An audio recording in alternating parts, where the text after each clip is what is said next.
Greetings, everybody. Welcome to Lunar Alchemy. My name is John. I'm here with Bella, and I'm excited to be discussing this solar transit through gate number 4, the archetype of the philosopher, and the elements of mountain over water.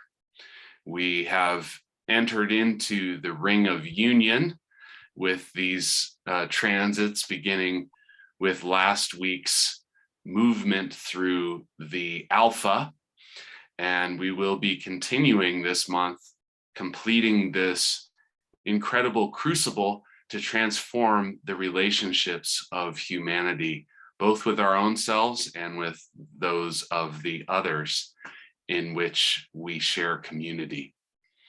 So pretty excited to be talking about today's, because the transmission that came through today kind of blew me away a little bit in terms of the alchemical level of it. So I'm excited to see where our discussion leads to and where we can use it as a platform for launching into our next steps of evolution. So Bella,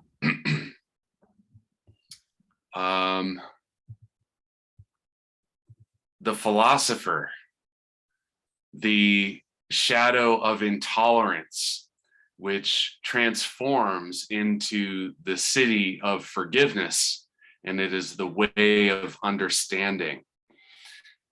What do you see around this archetype, and how our human relationships are both being transformed and have yet more transformation in the future coming?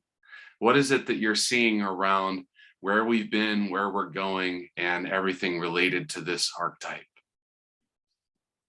Yeah, this is the one of those archetypes that feels like in human design and in Gene Keys, it's a little bit different.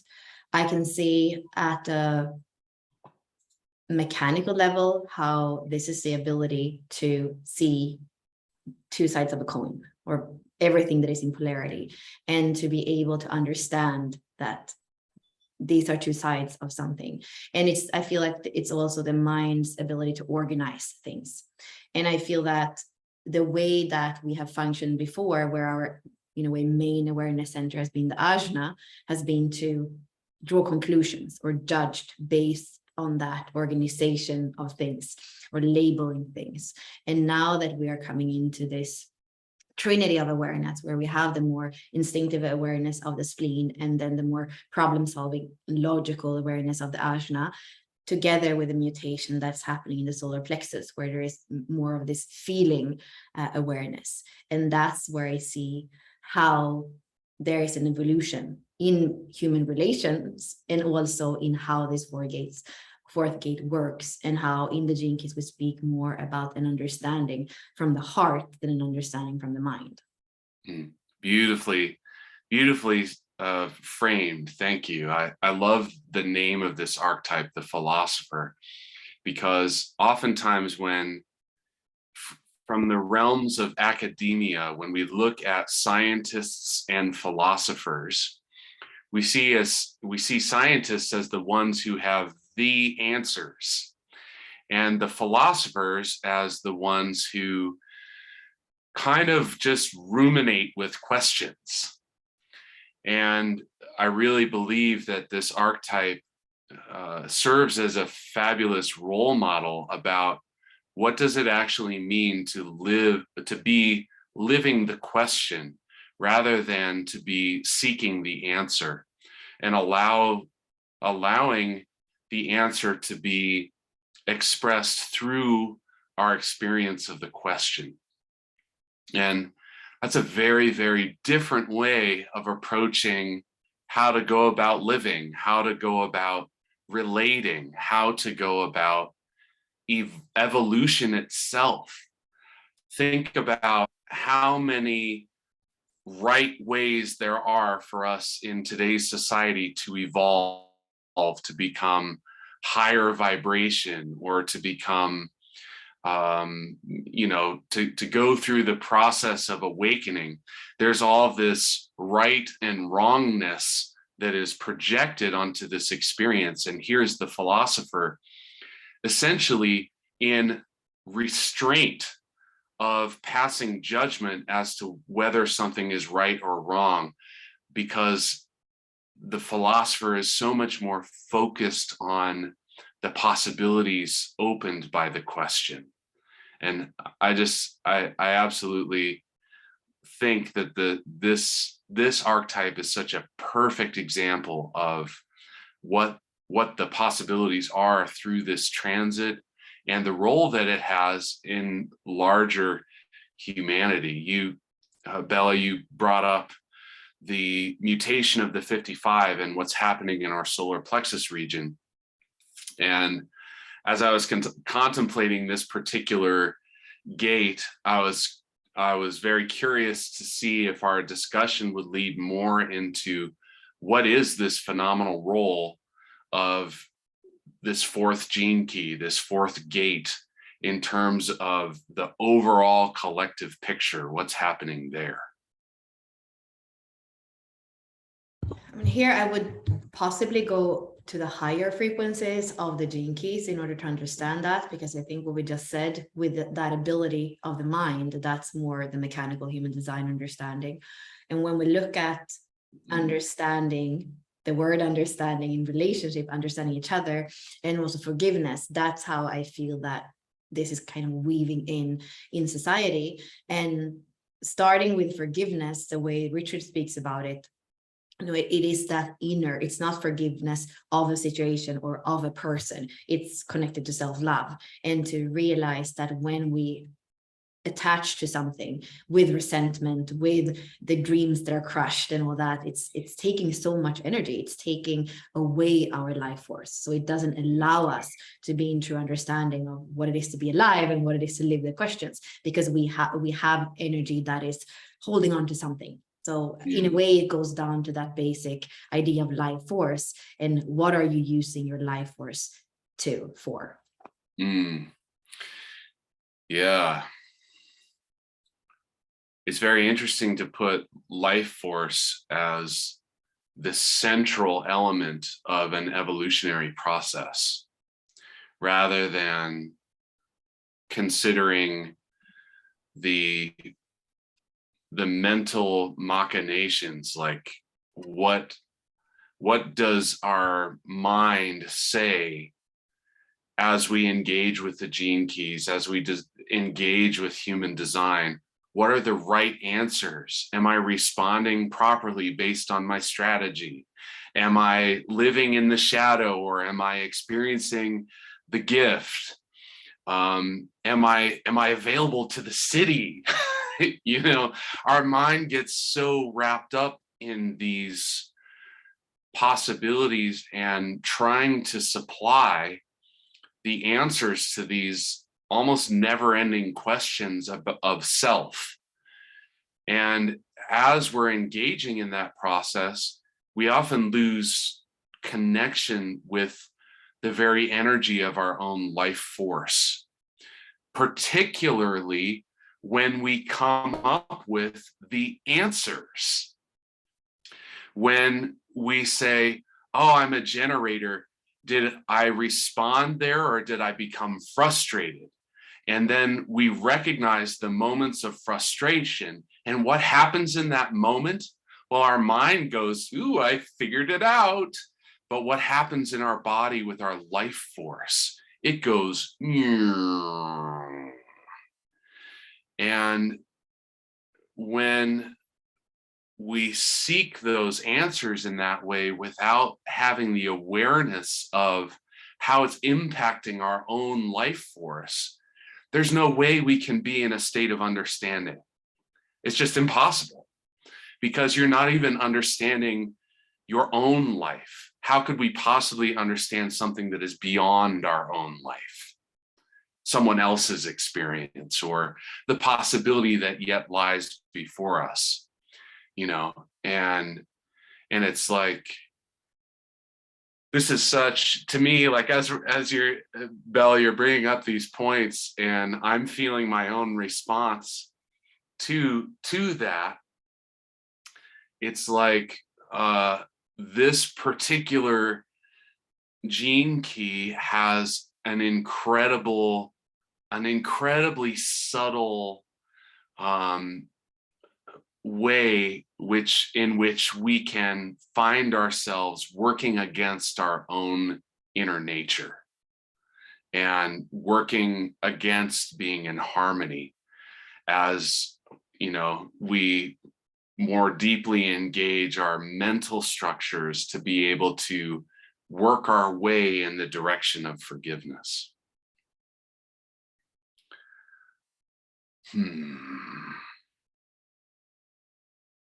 So Bella, I wonder, actually, I have noticed while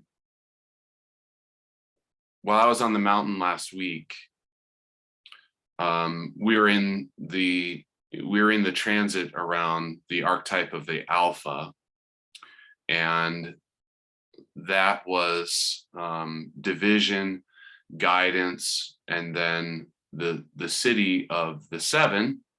Help me out with that one, Virtue. Bella. Virtue, right? And interestingly, on the mountain, I noticed amongst our group that this theme of forgiveness was already beginning to vibrate strongly as we entered into the first transit into the ring of union. And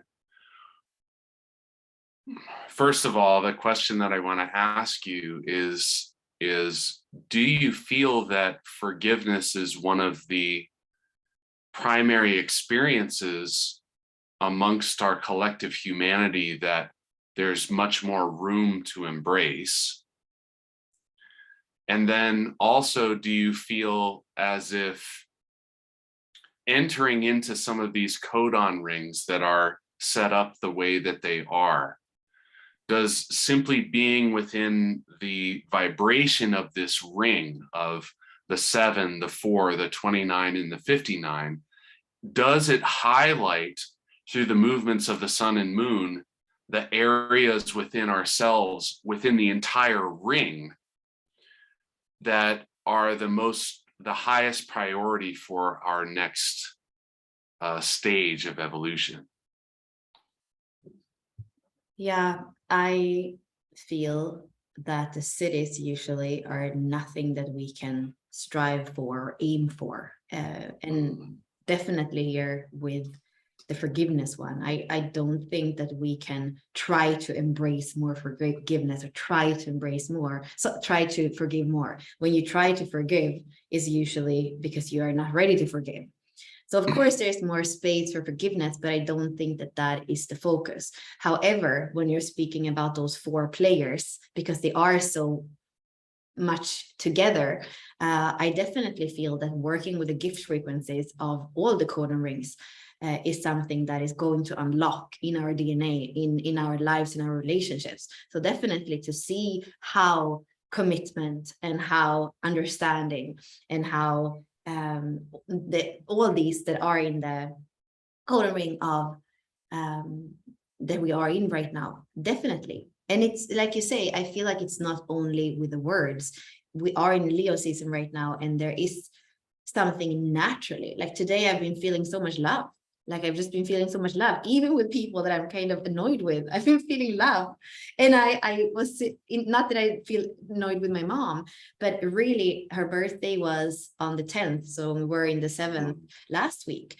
And I had promised her, I did send her, because I couldn't go there, so I did send her gifts. But maybe the most important thing was that I sent her a message and I said, I usually don't say promise because I have an open ego. So I say my intention for this birthday is to find time earlier in the day, because it's later in Europe, so that I can speak to you more often. And now I have called her for this last week, like almost every single day, even when I have just a little bit in between 2 calls. And I know how much she appreciates that. And it's something where it's so easy for me to say, she should understand why I feel intolerant. And 6 hours later, she should understand that Monday to Friday, I can't call her. And I also going to feel bad that I'm going to have to cut the call off and say, Mom, there are already 5 people in the webinar. I have to let you go. So she's going to understand that that's not good for her. That's not good for me.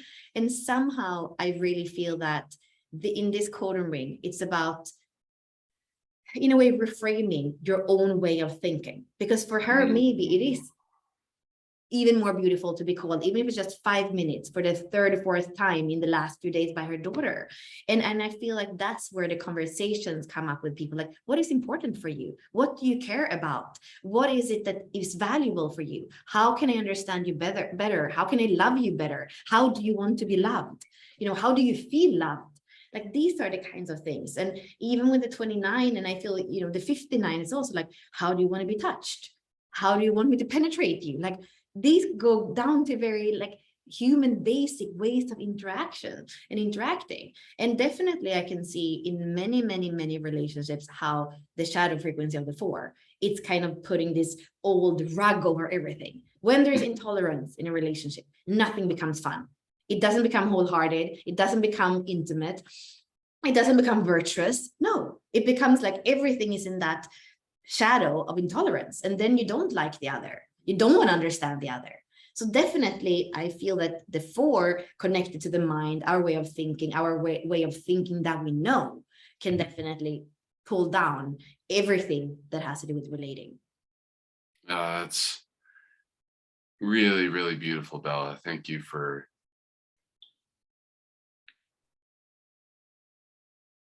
sharing your personal experience, because it puts into context these sort of bigger ideas that are so easy to get lost in when we begin considering, like, oh, what does this gene key mean?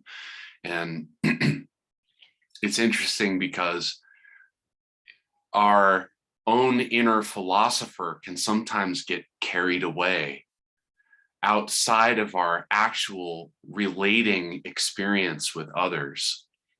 And not to say that that's a bad thing, or that we shouldn't get carried away in our contemplations, but that if we are unable to bring those contemplations into our direct experience, into our body, then we're actually missing a huge aspect of what is being brought for us to examine.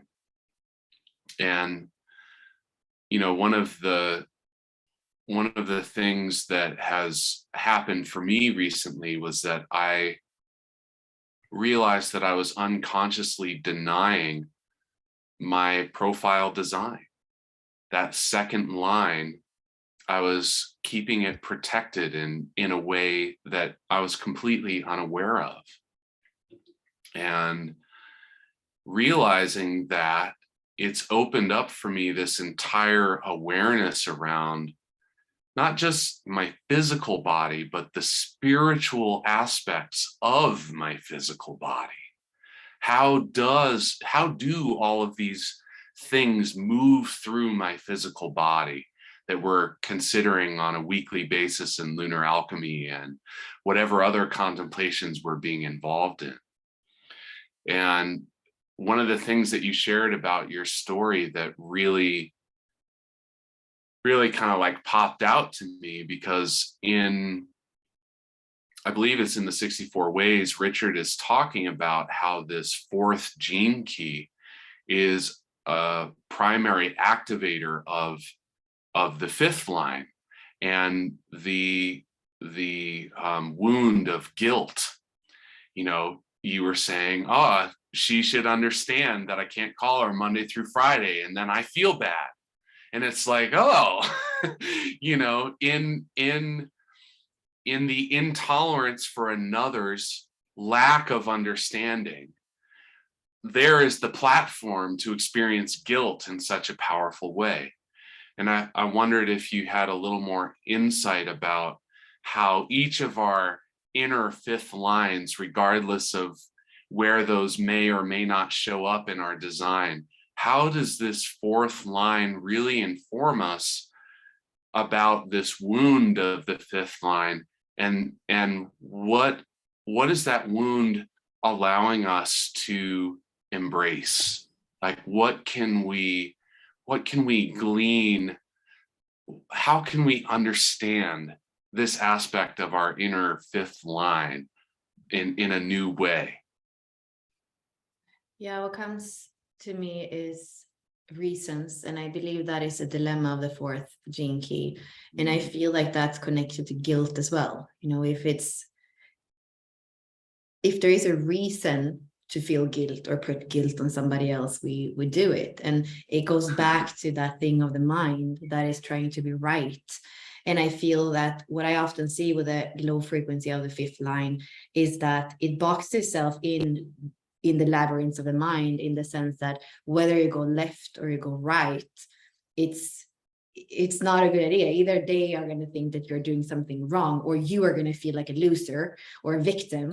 And somehow that's the thing with the fifth line, that it can't go right, it can't go left, and it's going to feel like a victim, but it's not going to look like a victim, because people are like, oh, they do whatever they want. And no, but there is something inherent in that fifth line that feels like there's no way out, and that is in the way that what we say being burnt at stake, or like not being able to find a way out. So I'm thinking, I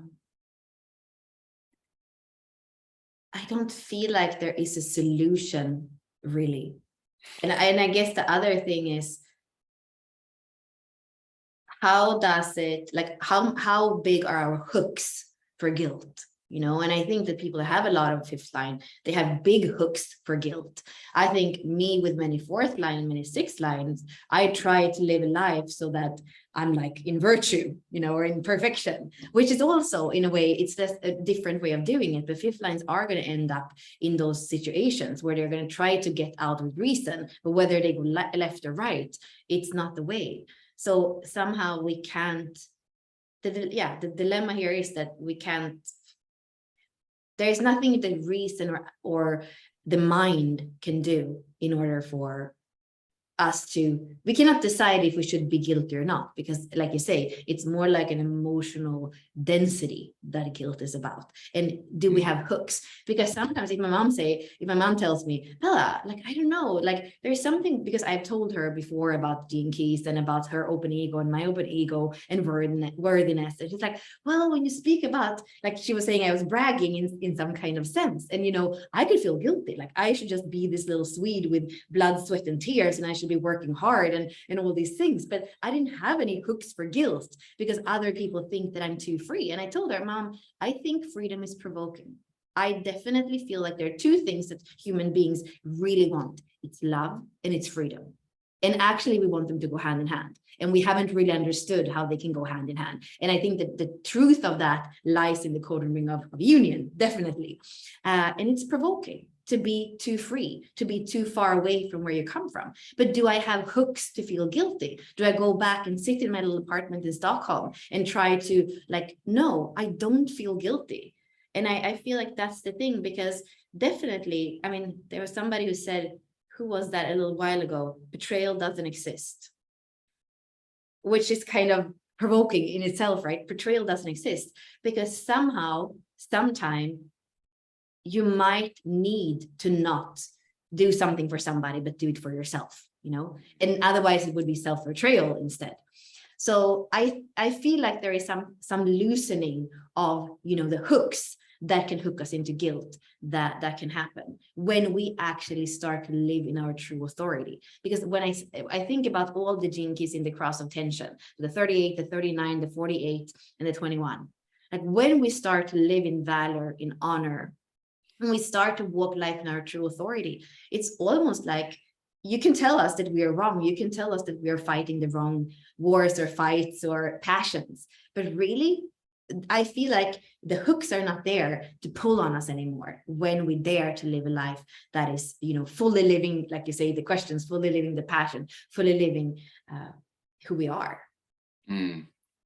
So beautiful. There's so many I don't know about everybody who is here and listening, but for me, as you're speaking, Bella, there's these little, like, I'm taking in everything that you're sharing, and then along the way there are these little pops, push, push, of like, I don't think there is a solution. And when we like looking at that, it's like, suddenly we have the seed for understanding in that awareness, at least a seed from a collective standpoint, when from a collective humanity, we begin to see the limitations of solutions, when we begin to recognize that the answers will be endless. There are endless answers to every question. And when we begin to see that none of the answers provide an actual solution, now we're in range to say, maybe I don't need a solution. And that's when understanding can suddenly flood our experience.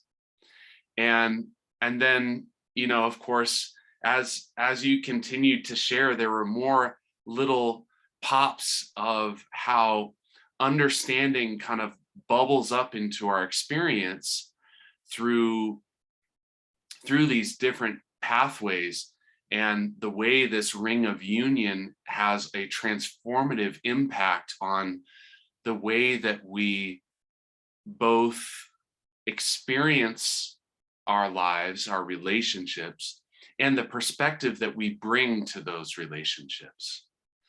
And to me, what you shared just felt like such a perfect gateway into truly what the gift of understanding means.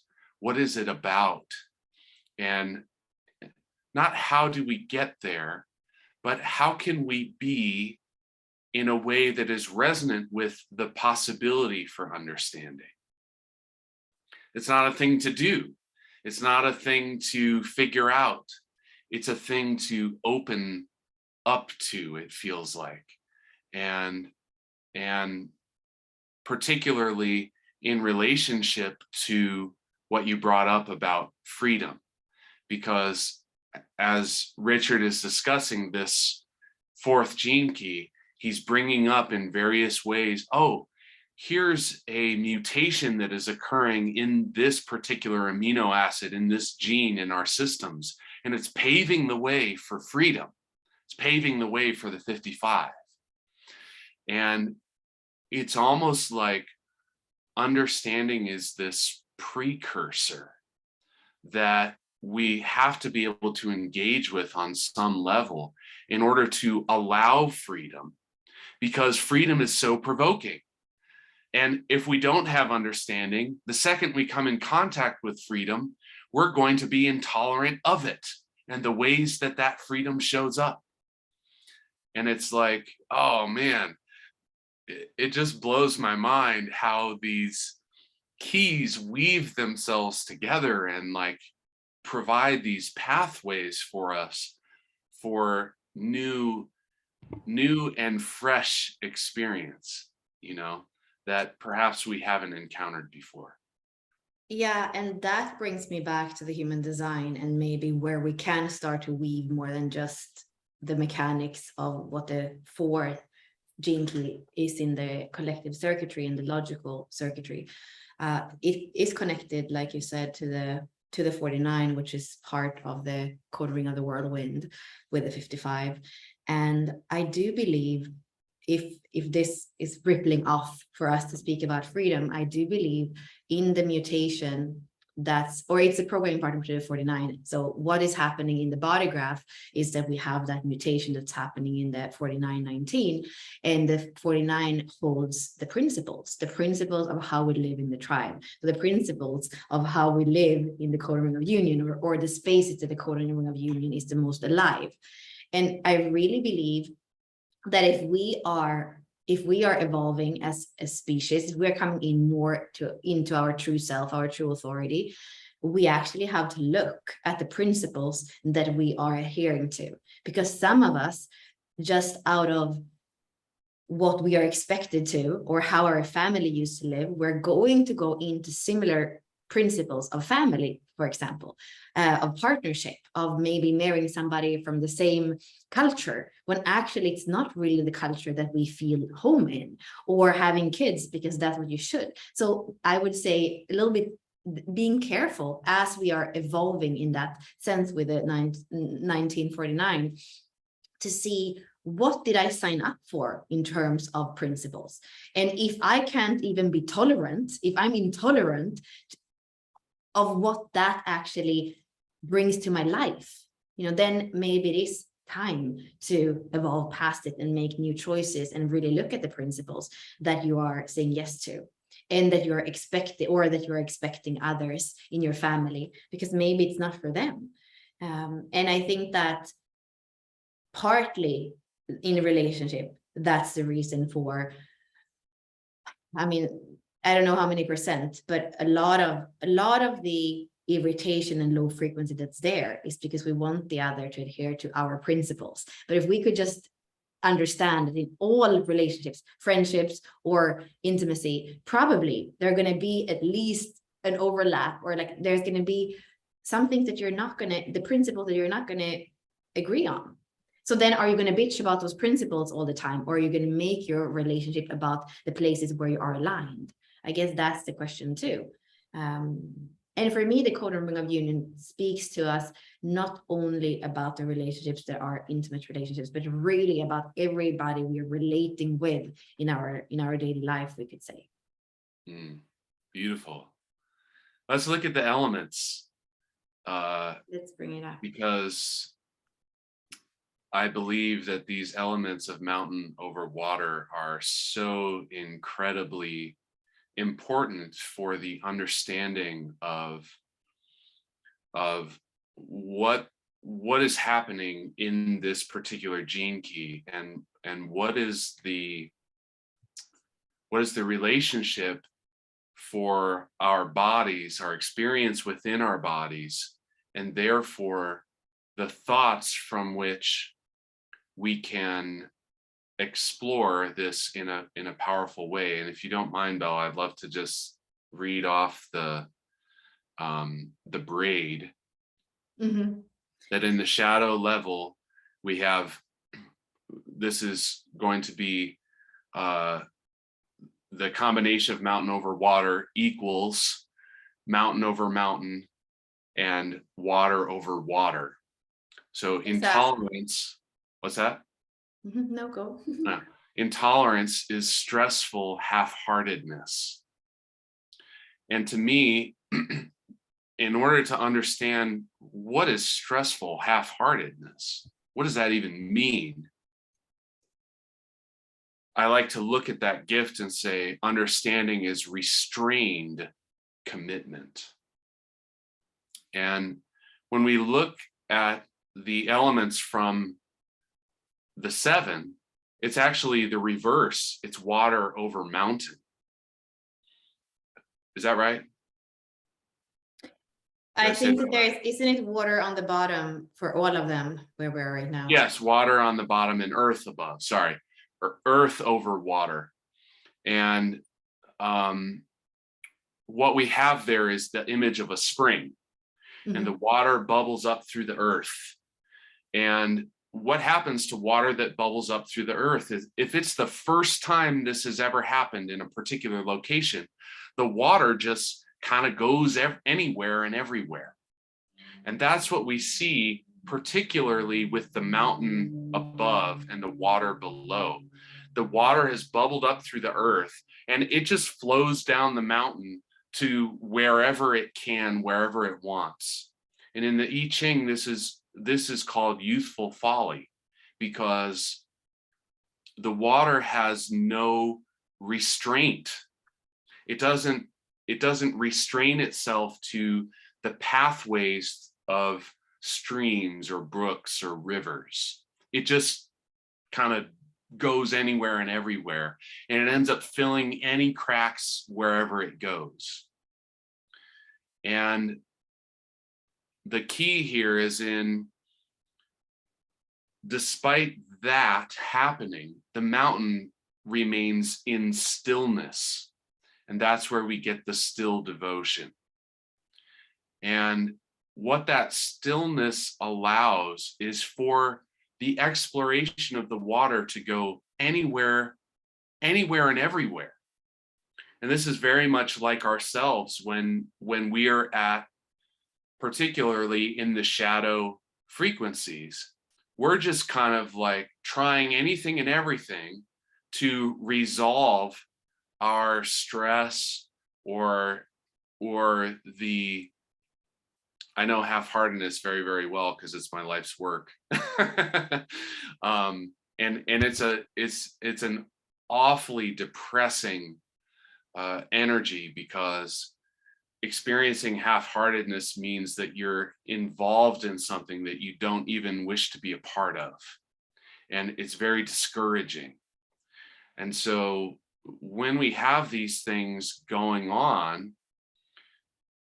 you know, there's not an element for understanding. And it's like that mountain is a pillar of understanding. It's this stillness that allows for all of this movement where we're trying to find relief, and it won't move, it won't budge. It holds to its principles, as Bella, you were bringing up.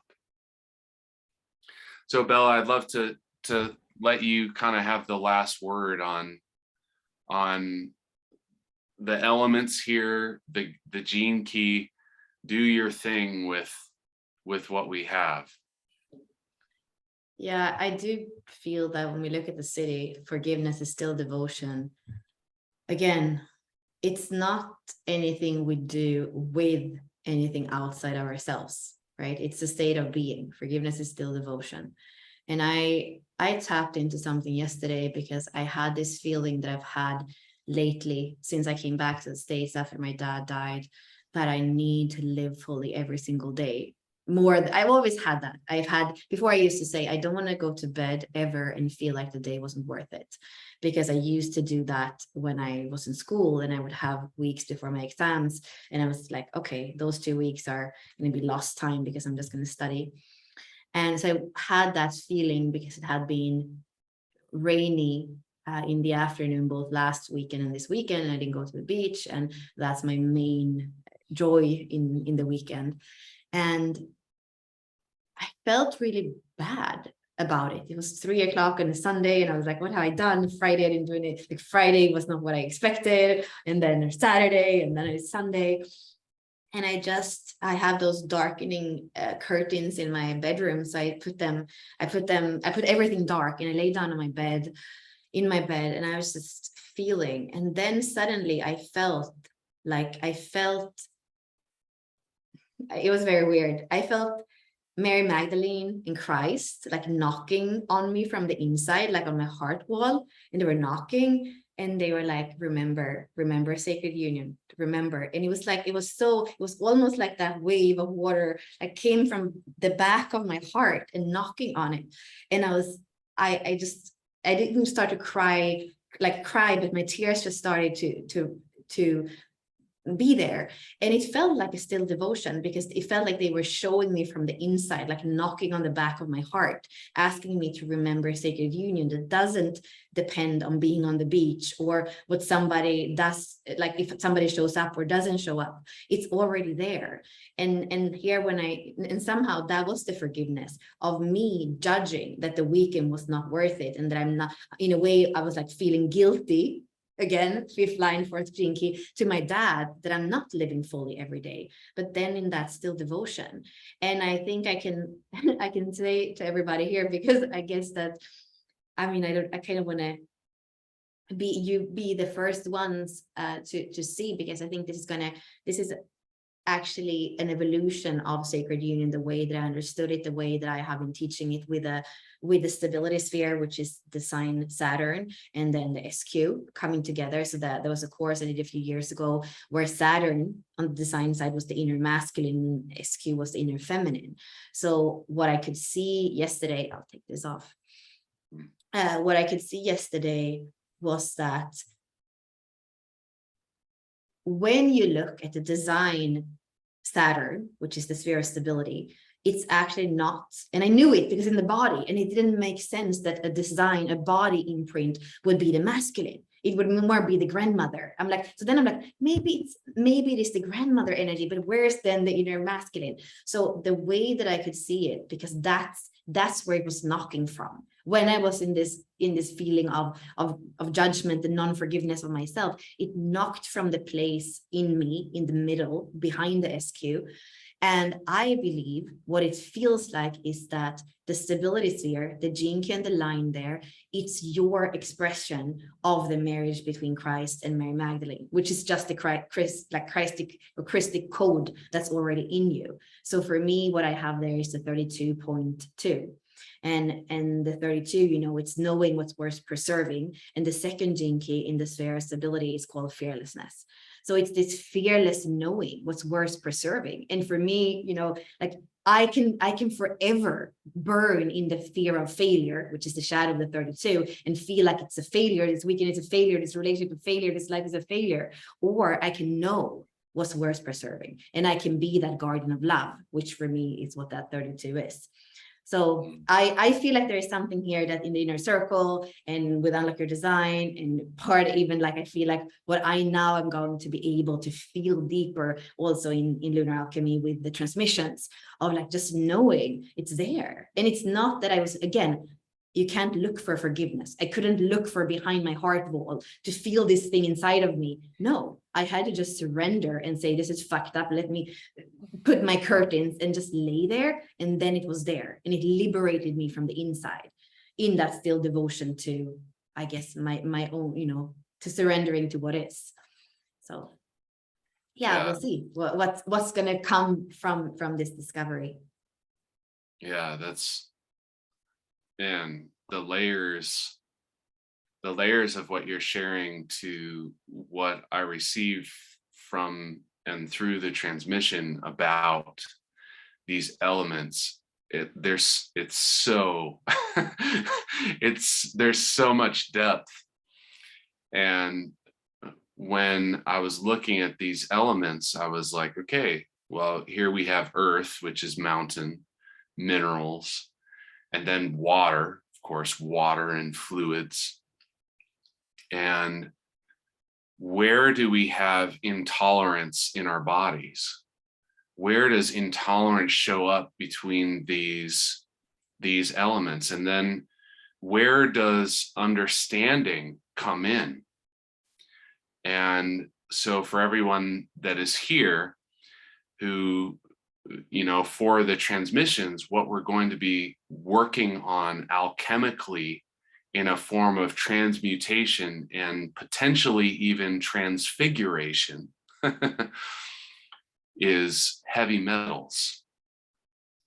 And one of the ways of looking at heavy metals is through intolerance, that they are bad for us, which, you know, from a solution-oriented perspective, they are.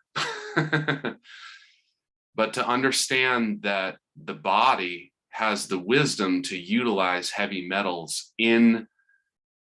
as a functional aspect of building our bodies, and that it does so because that's what we have access to. There's a deep possibility for then bringing in what Bella was just sharing about. To me, it felt like these layers of self-acceptance and these levels of opening to the inner gates to what is available from each moment of life, and what that means about opening to our own life force. So that's what we're going to be looking at in the quantum transmission today. And I think, Bella, unless you have any other thoughts to share, I want to thank all of you. I love seeing so many of our participants here today. You made us the mystical 13 today, which is pretty awesome every time that number shows up. And speaking of the Christ and the Sophia, the union of the masculine and the feminine, that is what produces the 13. So thank you for joining us for our discussion. We'll be back next week in the 6th line of the water goddess and gene key 29. That will be my birthday.